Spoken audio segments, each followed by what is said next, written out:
Bom dia, meus queridos. Que a graça, a paz do Senhor Jesus esteja enchendo e transbordando o seu coração, não só nessa manhã, mas a cada dia da sua vida. Que essa glória de Deus, essa Shekinah de Deus, essa presença de Deus possa estar sobre a nossa vida a todo instante, a todo momento, não só quando você está aqui dentro, mas também quando você vive o seu dia a dia, você poder perceber: Deus está comigo. Isso é muito bom, não é verdade? Louvado seja Deus. Nós estamos nesse mês de setembro falando sobre uma igreja que conhece a palavra. Isso faz parte desse projeto que Deus tem para a sua igreja, que ela seja uma igreja conhecedora das Escrituras, conhecedora da palavra de Deus. Quantos aqui amam a palavra do Senhor? Louvado seja Deus. No mês passado nós falamos aqui, nós não idolatramos a Bíblia, mas nós amamos a Bíblia, porque julgamos que nela há vida, a direção de Deus para nós. Eu gostaria de começar essa nossa meditação, essa nossa reflexão, lendo com você uma ilustração que Jesus trouxe de muito proveito para a nossa vida. Nós vamos trabalhar em cima dessa ilustração, que está registrada no Evangelho de Mateus. Abre então sua Bíblia, por favor, Mateus capítulo 7, dos versos 24 ao 27.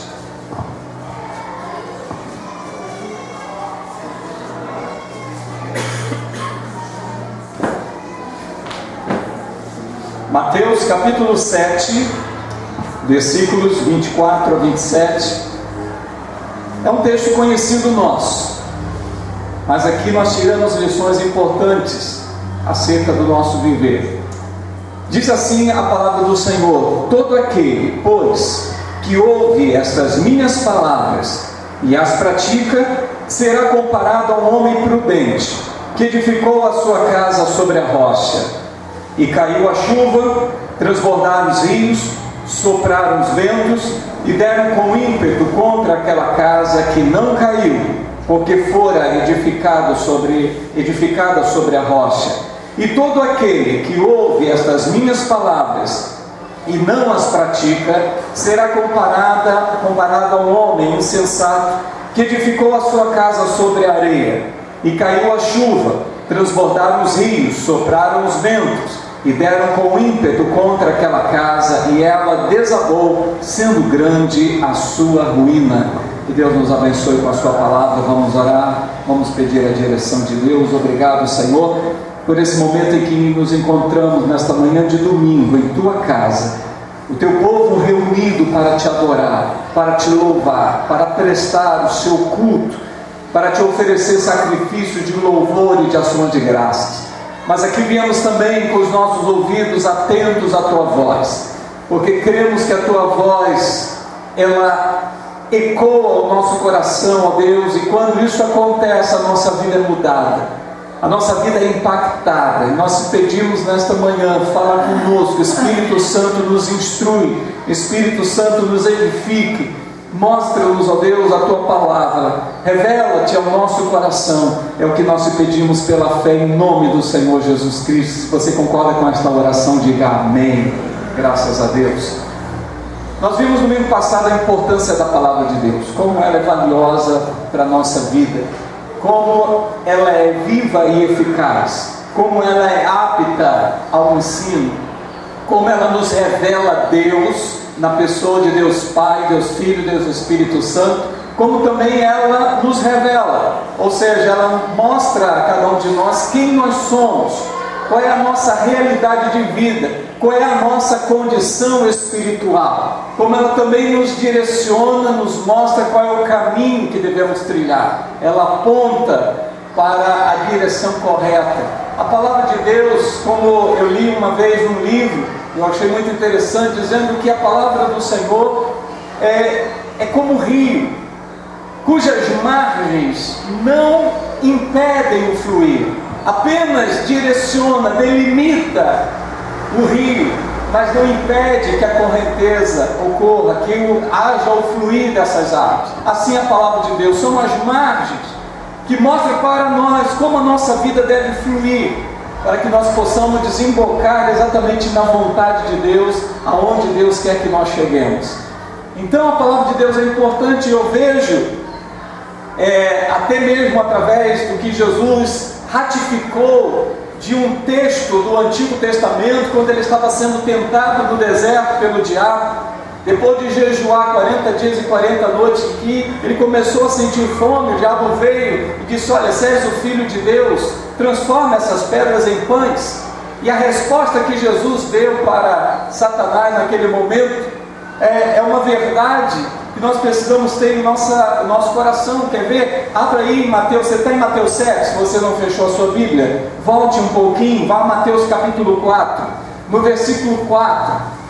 Jesus, porém, respondeu: está escrito, não só de pão viverá o homem, mas de toda palavra que procede da boca de Deus. De toda palavra que procede da boca de Deus. É importante nos atentarmos para isso, porque na verdade, amados, Deus, Ele nos ensina a viver. E a forma como Deus nos ensina a viver é que Ele nos ensina por meio da Sua palavra, por meio da Bíblia Sagrada, por meio das Escrituras. É onde Deus nos ensina, onde Deus descortina diante de nós a vida, para que possamos enxergar além da nossa capacidade humana, para que nós possamos perceber tudo aquilo que a vida nos apresenta e como agir e reagir diante delas, como também da realidade espiritual que nós vivemos, não só no contexto particular da nossa vida espiritual com Deus, mas também da luta espiritual que é travada no dia a dia, onde a Bíblia diz que a nossa principal luta não é contra carne e sangue, mas sim contra principados, contra potestades, contra espíritos malignos, contra Satanás e seus demônios, contra esse mundo tenebroso, esse sistema que rege o mundo, que age na sociedade, que age nas famílias, que age na vida das pessoas para roubar, matar e destruir. Então a Bíblia vem para nos ensinar a viver. A palavra de Deus fala, por exemplo, sobre relacionamentos, para que saibamos nos relacionar tanto no contexto de relacionamento com Deus, como no relacionamento com as pessoas. A Bíblia nos ensina isso. Olha o Sermão do Monte, fala de relacionamento com as pessoas. A Bíblia, ela vem e fala sobre finanças, por exemplo.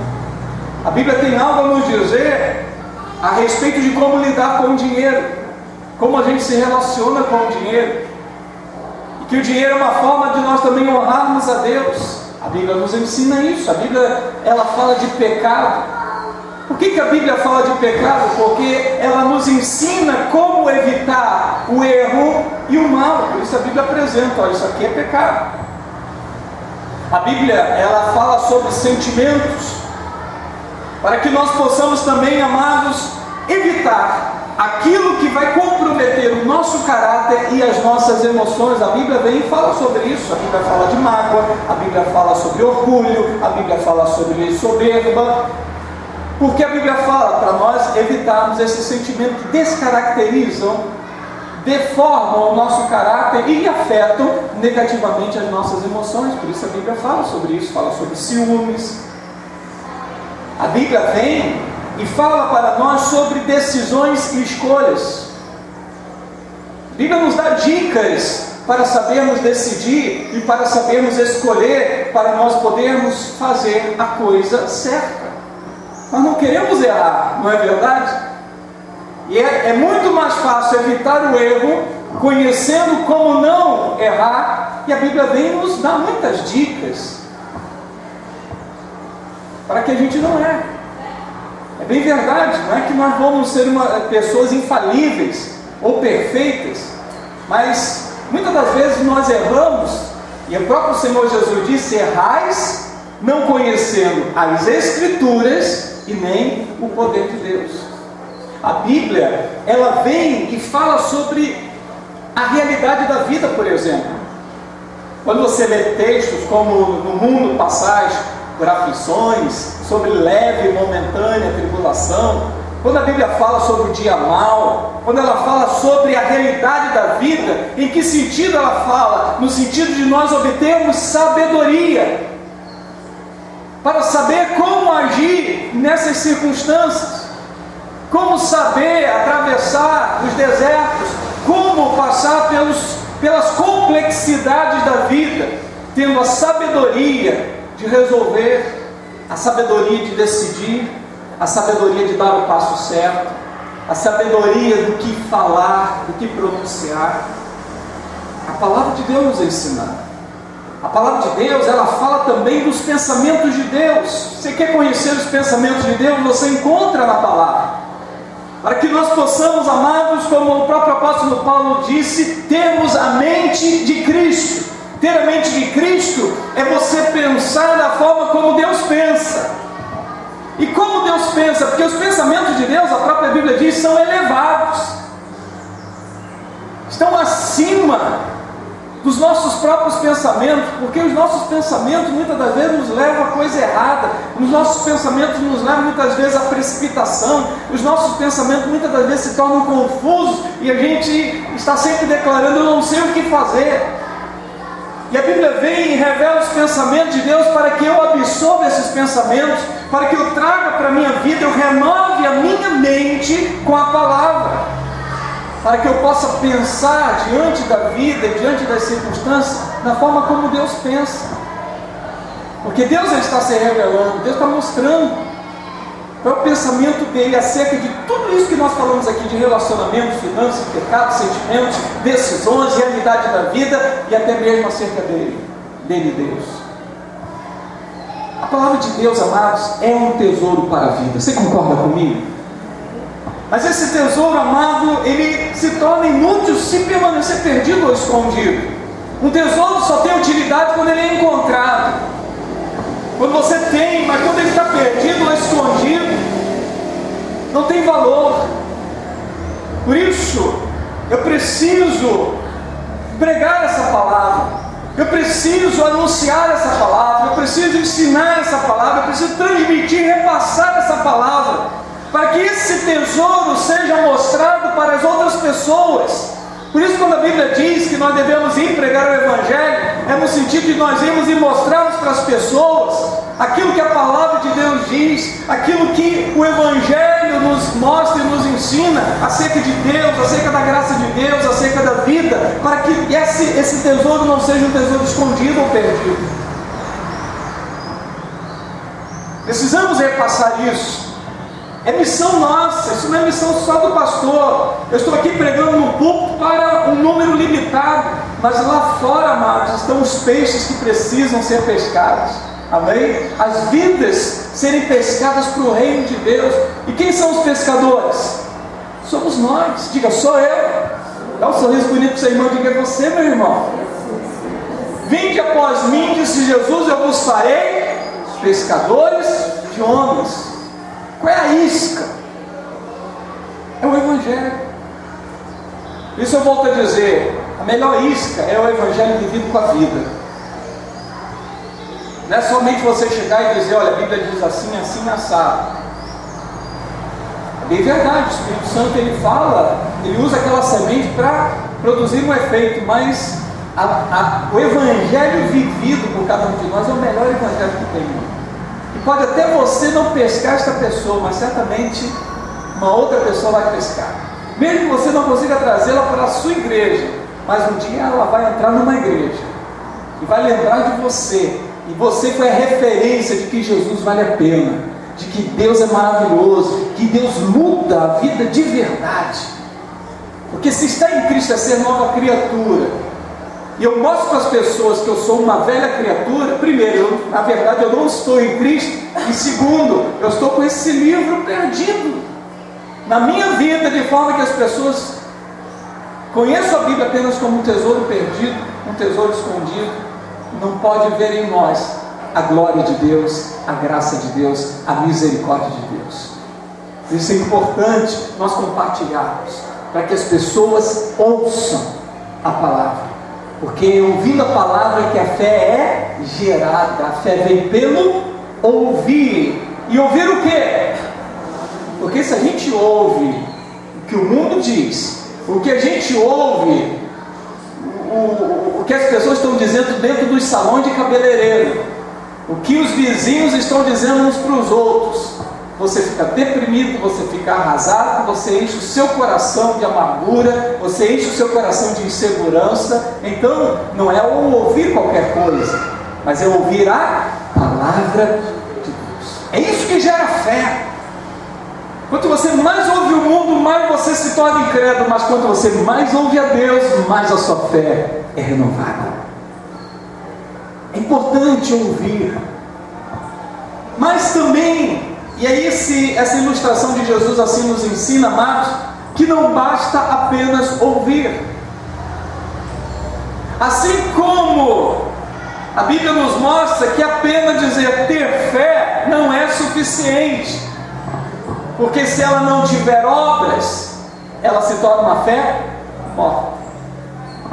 Ouvir apenas a palavra não é o suficiente. Nós aprendemos com o texto aqui de Jesus: apenas ouvir não basta, porque tem muita gente ouvindo aí e não estão sendo transformadas. Tem muitos crentes dentro de igrejas que estão ouvindo a palavra de Deus de uma forma até mais mastigada, não é? Através dos cultos, mas não tem a sua vida mudada, não tem a sua vida transformada. Por quê? Porque apenas ouve. E nós aprendemos aqui no texto, amados, que o importante é ouvir, mas também praticar. Diga, ouvir e praticar. É isso que nós aprendemos com o ensino de Jesus. Aprenda uma verdade, meu irmão. Aprenda que não é o que você ouve que muda a sua vida, mas é aquilo que você decide com o que você ouve é que muda e transforma a sua vida. Ouvir e não tomar decisões, nada muda, continua a mesmice. Mas quando você ouve a palavra de Deus e você medita naquilo, e o Espírito Santo vai te mostrando realidades, e o Espírito Santo vai te mostrando verdades, e o Espírito Santo vai te mostrando direção, e se a gente não faz nada em direção àquilo que Ele está nos revelando, nada acontece. A mudança ocorre a partir do momento que eu decido, que eu dou passos, a partir do momento que eu pego a teoria e a coloco em prática. A pergunta que a Bíblia está nos fazendo é: o que nós temos feito com aquilo que nós temos ouvido? Em suma é isso. O que nós temos feito com aquilo que nós temos ouvido? Ouvido do Senhor, ouvido da palavra de Deus. Porque, amados, isso irá definir onde nós estamos edificando a nossa casa, ou seja, a nossa vida. Se nós estamos edificando num terreno sólido ou num terreno instável, num terreno seguro, num terreno sujeito a variações. Aonde nós estamos construindo? Isso vai definir também qual é a estrutura que nós vamos dar à nossa fé, qual é a estrutura que nós vamos dar aos nossos pensamentos e às nossas emoções. É importante. Se eu não tenho feito nada com aquilo que eu estou ouvindo do Senhor, nada vai mudar na estrutura da minha vida. Como também é isso que vai definir o prudente do insensato. Essa identificação vai se dar exatamente pela prática, porque Jesus diz aqui que o homem prudente é o que ouve e pratica. O insensato é aquele que também ouve, mas porém não pratica. O que vai definir o prudente do insensato é a prática da palavra ou o descaso com a palavra. O grande problema tem sido é que tem havido um descaso com a palavra de Deus. As pessoas estão muito mais atrás de teologias que façam mudanças instantâneas na vida dela, mudanças mágicas na vida dela, do que conhecer a realidade do Evangelho, a realidade da vida cristã. Vivemos mundo de tecnologia avançadíssima, onde apenas com um botão parece que tudo é resolvido, onde os micro-ondas, os celulares, os tablets e outros recursos tecnológicos têm facilitado a vida do ser humano de uma tal forma que ele vai se acomodando, ele vai se acomodando, ele vai se acomodando sem ele perceber. Isso é transferido para todas as outras áreas da sua vida. As pessoas estão se acomodando nos seus relacionamentos, nos seus casamentos, as pessoas estão se acomodando dentro das igrejas. Há uma acomodação. É importante nós entendermos, amados, que Deus nos chama a sermos crentes prudentes, porque isso vai definir qual vai ser a construção da nossa vida. Nós aprendemos algumas verdades preciosas nessa ilustração de Jesus acerca dos dois fundamentos. Eu queria compartilhar com você. Primeiro, se o Senhor, já diz o Salmo 127, se o Senhor não edificar a casa, em vão trabalham os que a edificam. Ou seja, eu preciso enxergar Deus e a sua palavra como base para a construção da minha vida. Eu não posso recorrer a Deus apenas quando eu precisar, apenas quando eu estou em apuro, mas eu inserir Deus dentro do contexto de todas as etapas da obra da minha vida. Não é Deus ser apenas um socorro para o momento, mas Deus ser uma realidade da vida. Se eu busco a Deus apenas quando eu vou à igreja ao domingo, amados, eu não estou construindo bem a minha vida. Se eu passo o resto da semana esquecendo de Deus, eu só lembro de Deus no domingo, eu não estou construindo a minha vida de forma prudente.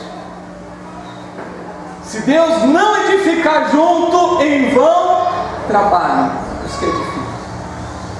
Eu preciso que Deus esteja inserido na minha existência, em cada momento, em cada etapa, em cada situação, seja até mesmo nas situações aparentemente mundanas, nas questões do nosso trabalho, dos nossos orçamentos, né? De como criar filhos, de como se relacionar com o marido, com a esposa, com o cônjuge, as coisas que parecem estar alheias às coisas espirituais, mas até aí Deus nos mostra que Ele quer participar, até dos nossos planos e projetos de vida.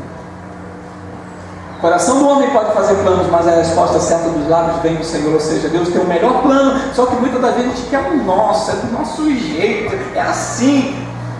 Mas se eu me sujeito ao plano de Deus, digo: Deus, está aqui o meu plano, faz aí uma retificação, dá uma ajeitada, apara as arestas, Senhor, eu quero que o meu plano seja igual ao teu. Tem que ter muita coragem, não é verdade, amados?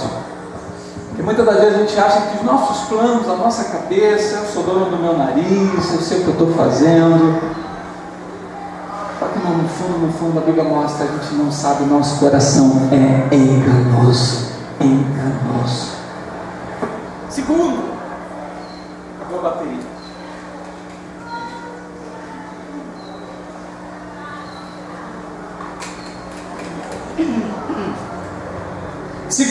Segunda verdade preciosa que eu aprendo, que a obediência ao Senhor é segredo da construção de uma vida bem-sucedida. Quantos aqui querem ter uma vida bem-sucedida? Eu não precisava fazer essa pergunta, todos nós queremos. Mas, amados, a Bíblia está nos ensinando aqui que vida bem-sucedida é obediência ao Senhor. O Salmo 1 diz que bem-aventurado é o homem que não anda no conselho dos ímpios, não se assenta à roda dos escarnecedores, mas o seu prazer está na lei do Senhor, está na palavra de Deus, e na sua lei medita de dia e de noite. Essa pessoa, diz a Bíblia, será como uma árvore plantada junto à corrente de águas, que no devido tempo dá o seu fruto, e cuja folhagem não murcha, mas tudo quanto ele faz será bem sucedido, prosperará. Por quê? Porque ele decide praticar, ele se dispõe a praticar, a obedecer. A prática é nada mais, nada menos que obedecer. Terceiro, estar em Cristo e sobre Cristo é fortaleza contra os problemas que vêm de todos os lados. Jesus declarou que Ele é a rocha, Ele é a pedra angular. Ele, Jesus. A nossa vida está sendo construída não é sobre a Igreja Cristã da Esperança. A nossa vida está sendo construída não sobre a religião, o cristianismo. A nossa vida está sendo construída sobre Jesus, sobre Cristo. Ele é a rocha, o Senhor é a minha rocha, é a minha cidadela, é a minha fortaleza. É Ele, o Senhor. Então, estar em Cristo e sobre Cristo, sobre essa rocha, irmãos, é fortaleza para os problemas que vêm de todos os lados. Você reparou no texto aqui, que é exatamente isso que Jesus está dizendo aqui? Diz aqui que sobre a casa, diz aqui, caiu a chuva vem de onde? Vem de cima. Diz que transbordaram os rios, vem de onde? Transbordando é que vem de baixo para cima. E diz aqui também, sopraram os ventos, vem por onde? Pelos lados. Problema que aparece de todos os cantos, diz aqui, amados. Mas mesmo vindo, veja que a Bíblia não diz que não virá. A Bíblia não diz que não haverá mais problemas para nós. A Bíblia diz, no mundo vocês vão passar por aflições, mas também diz, a tua casa não vai cair. Por mais forte que seja a tempestade, por mais complicado que seja a enchente, por mais que os ventos venham contrários, a nossa casa não vai cair. Não tem problema, amado, se quebrou uma janela, um vidro, uma vidraça, se destelhou um pedaço do telhado, não tem problema, isso aí se recupera. O importante é que a casa não caia. Você está sobre Cristo, meu irmão? Pergunta o que você está fazendo sem, para poder aguentar os trancos da vida, só na rocha, não vai nenhum lugar. Quarto, problemas vêm para todos, prudentes e insensatos. A Bíblia diz que sobre a casa do sensato veio todos esses problemas de todos os lados, como também na casa do que construiu na areia. Agora, a Bíblia mostra de quem é a vitória de verdade. A vitória é sobre o prudente construtor. Você quer ter vitória na sua vida, meu irmão? Vamos ouvir e vamos praticar a palavra de Deus. Os problemas vão vir, mas a vitória é nossa em nome de Jesus. Porque em Cristo nós somos mais do que vencedores sobre todas essas coisas. Venha por cima, por baixo, pelos lados, não importa, a casa não vai ruir. Quinto, é muito mais fácil cavar na areia. O que é areia se não rocha fragmentada? É muito mais fácil cavar na areia do que na rocha. Eu conheço pessoas que construíram casas em cima de pedras. Eu conheço uma igreja que passou um sufoco, porque quando começou a construção dela, encontrou que aquele terreno havia embaixo uma grande pedra. A obra demorou um pouco mais para ser concluída, mas com certeza essas casas que são construídas sobre a terra, sobre a rocha, têm uma firmeza incomparável do que aquela construída sobre areia. Só que é complicado você perfurar a rocha. É complicado para você poder lançar o alicerce na rocha, dá muito trabalho, é muito cansativo. Na areia é muito fácil cavar, na rocha é mais difícil. Eu quero dizer com isso, amados, que as escolhas por Deus não são fáceis. Não são fáceis. A porta é estreita, o caminho é apertado. Somam-se a tudo isso as lutas espirituais que a Bíblia nos mostra, como também há sofrimento por amor a Cristo. Não é fácil, as escolhas por Deus não são escolhas fáceis, mas, amados, porém é isso que nos dá firmeza e estabilidade na nossa vida. Perfurar rocha é difícil. Nós estamos vivendo um tempo, infelizmente, de um evangelho fragmentado. Nós estamos vivendo um tempo que os crentes desejam muito mais encontrar facilidades para conquistarem o seu sucesso e o seu conforto. Estão em busca daquilo que seja mais fácil. aquilo que seja mais cômodo, aquilo que seja mais rápido, aquilo que seja mais mágico. Nós precisamos aprender, amados, de que paga-se um preço para se obedecer ao Senhor. Há um preço a ser pago. Alguns irmãos da igreja primitiva, quando você lê Atos dos Apóstolos, quando você lê as cartas de Paulo, próprio João e Pedro, você vai ver que paga-se um preço. Alguns irmãos da igreja primitiva, para obedecer a Cristo, preferiram o martírio, pagaram com a vida. Nós vivemos uma vida muito fácil, nós não sofremos perseguição. Ainda há alguns recantos do nosso planeta que tem havido algumas perseguições a cristãos. Temos ouvido casos no Irã, no próprio Egito, né, com essa praticamente guerra civil que está acontecendo lá.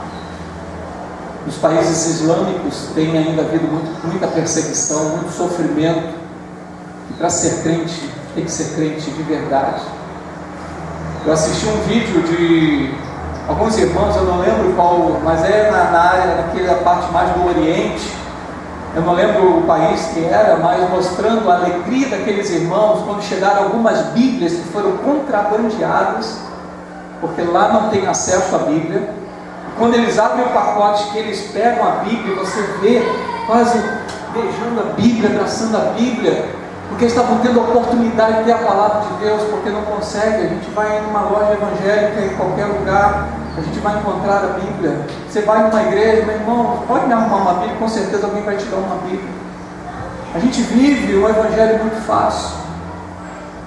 A gente quase não tem lutas, na verdade, para ser crente. Hoje você liga a televisão na Rede Globo, você está lá, vote no troféu Promessas, escolha a música gospel da sua preferência. Hoje está sendo fácil ser evangélico. Parece que até é moda ser evangélico, é fashion ser evangélico. A gente não sabe o que é pagar o preço, amados. E às vezes a gente vê com isso a questão de que os crentes estão preferindo a coisa fragmentada, fácil de cavar. Quando o povo de Deus é convocado para fazer a obra de Deus, quantos são os que se apresentam? Quantos os que arregaçam a manga? Quantos que estão dispostos a suar a camisa, a pagar um preço, a ter que reservar um tempo, dispor de um tempo para dedicar-se para Deus? A gente quer coisa muito fácil. A gente quer que Deus faça tudo para a gente. Mas quantos de nós estamos dispostos a pagar o preço de cavar na rocha em prol de Deus? Quando Deus pede de nós, o que nós temos dito para Ele? Porque quando nós pedimos a Deus, sempre queremos ouvir um sim. Mas quando Deus nos convoca, o que nós temos dito? O que disse Isaías: eis-me aqui, envia-me a mim. Ou, supondo eu, alguém que diz: eis-me aqui, mas envia o fulano, o ciclano, o meu outro irmão ali. Cavar na areia é muito fácil, amados. O que é cavar na areia? Eu cavo na areia quando eu só reservo o domingo para Deus e o resto da semana para os meus próprios interesses. Cavar na areia é quando eu enterro os dons e os talentos que o Senhor me confiou. Eu cavo na areia quando eu substituo a oração para apenas determinar sobre a minha vida. É muito fácil, eu determino, mas não quero orar. Eu cavo na areia quando eu priorizo a minha vontade em detrimento da vontade de Deus. Eu cavo na areia quando eu me esquivo de honrar os meus compromissos com o Senhor. Eu cavo na areia quando o ter se torna mais importante que o ser. Eu cavo na areia quando eu prefiro murmurar do que agradecer. Eu cavo na areia quando eu faço da igreja o meu lugar de entretenimento e diversão e não o meu lugar de culto. Eu cavo na areia quando eu dou para Deus as minhas sobras, as sobras do meu tempo, as sobras dos meus interesses, dos meus talentos, da minha agenda e da minha atenção. Eu cavo na areia quando eu dou para Deus. Aliás, eu cavo na areia quando eu falo mais dos ataques e das mazelas que o diabo tem realizado em minha vida do que declarar o favor do Senhor na minha existência. Eu cavo na areia quando eu escolho ir à igreja ou realizar a obra apenas que me dá vontade. Cavar na areia, amados, é a coisa mais fácil de se fazer. Agora, cavar na rocha requer esforço, e muito esforço, que faz você até pensar algumas vezes em desistir, porque não é fácil. Muitas das vezes a gente pensa, não vou aguentar, paga-se um preço. Mas é exatamente onde eu vou encontrar a bênção na minha vida. É onde eu vou encontrar a estrutura que eu preciso ter. É onde eu vou ter a minha vida bem estabelecida, bem firmada, bem alicerçada. É onde eu vou ter força para enfrentar o que for. Porque a minha vida não está em mim mesmo, mas está em Deus. Aonde você está construindo a sua vida? Aonde eu estou construindo a minha vida? É para a gente sair daqui com essa pulga atrás da orelha, para sairmos daqui com esse pensamento nos incomodando, para que nós possamos tomar decisões importantes. Aonde eu quero estar? O que eu quero ser? É tempo da gente cavar na rocha, irmãos. Amém? Proposta para cavar na areia você vai encontrar em muitos cantos e recantos, mas cavar na rocha é o que Jesus está nos ensinando aqui nesta manhã. Vamos curvar nossas cabeças, vamos orar. Querido Deus, obrigado pela Tua palavra. Obrigado, Senhor, porque ela nos ensina a viver. Ela nos mostra a direção. Eu quero Te agradecer, ó Deus, porque em nenhum momento, a minha experiência tem sido, ó Deus, que em nenhum momento eu tenho lido a Tua palavra e tenho saído dela deprimido, mais confuso ainda. Em nenhum momento, até hoje, em todos esses anos de vida cristã, não houve um momento, Senhor, que eu fui à Tua palavra e saí deprimido, que eu fui à Tua palavra e saí incrédulo. Pelo contrário, toda vez que eu vou à Tua palavra, ela me joga para cima. Toda vez que eu vou à Tua palavra, ela mostra a direção. Toda vez que eu vou à Tua palavra, Senhor, eu encontro consolo, eu encontro conforto, eu encontro alegria, eu encontro a paz que eu preciso. Quando eu vou à Tua palavra, Senhor, eu Te encontro, Deus. Ensina-nos a amar a Tua palavra. Ensina-nos a praticar a Tua palavra. Ensina-nos a cavar na rocha, Senhor, a lançar o alicerce em Ti, Senhor. Em nome de Jesus, o Teu reino é tomado por esforço, Senhor. Ó Deus, não queremos ser acomodados, ó Deus. Queremos sair da nossa área de conforto, ó Deus, porque a área de conforto é construir na areia. Em nome de Jesus, Senhor, não nos deixe ser crentes assim. Sejamos crentes incomodados, inconformados, sempre querendo fazer mais, sempre insatisfeitos em dizer: eu preciso mais de Ti, eu preciso mais de Deus, eu preciso fazer mais para o Senhor. Ajuda-nos nesta caminhada, Pai. Ajuda-nos a crescer como igreja bem estruturada, não nas nossas teologias formuladas, mas na Tua palavra, Senhor. Que a nossa mente seja renovada por ela, e que a nossa vida a cada dia, Senhor, possa ser uma vida crescente, uma vida que avança, uma vida que sobe degraus, uma vida que amadurece, numa vida que conquista sabedoria, numa vida que vive na prática da fé, que vive a fé, que vive no Espírito e anda no Espírito, que procura Te imitar, Senhor. Ajuda-nos nesta caminhada, é o que nós te pedimos em nome de Jesus. Amém. E graças a Deus. Que Deus nos abençoe.